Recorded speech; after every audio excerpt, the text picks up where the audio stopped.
Dili lamang pagbantay sa kahusay ug kalinaw sa komunidad ang ginasiguro sa atong kapulisan karon nga adunay COVID-19.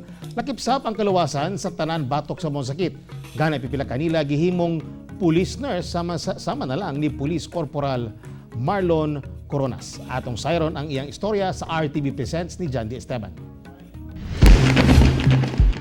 Andam sa gera.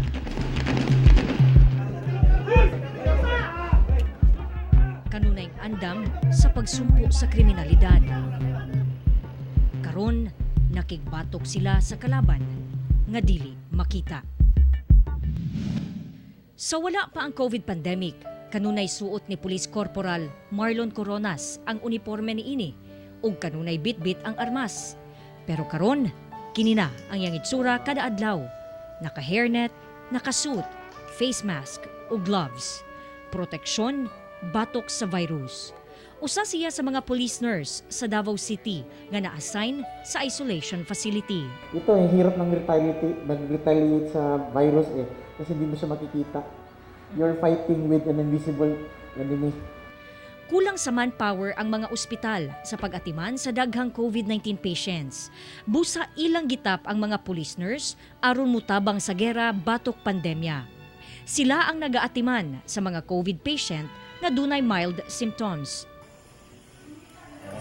Palihog kong tawag sa uban, sir. Katong mga kalinyan ninyo dire.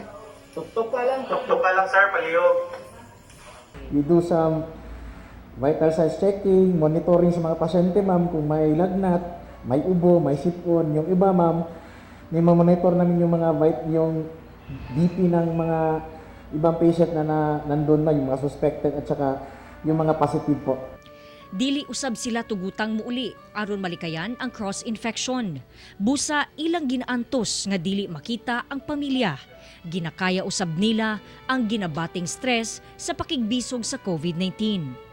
Nasayod si Coronas sa kalisod nga ginaatubang sa mga pasyente. Iba kasi pag nasa isolation ka, para kasi nasa detention cell ka kasi. Yung ibang patient na kinakausap namin, kung may problema, kung may mga nararamdaman sila, gusto nila makausap. Karong libuan na ang kumpirmadong kaso sa COVID-19.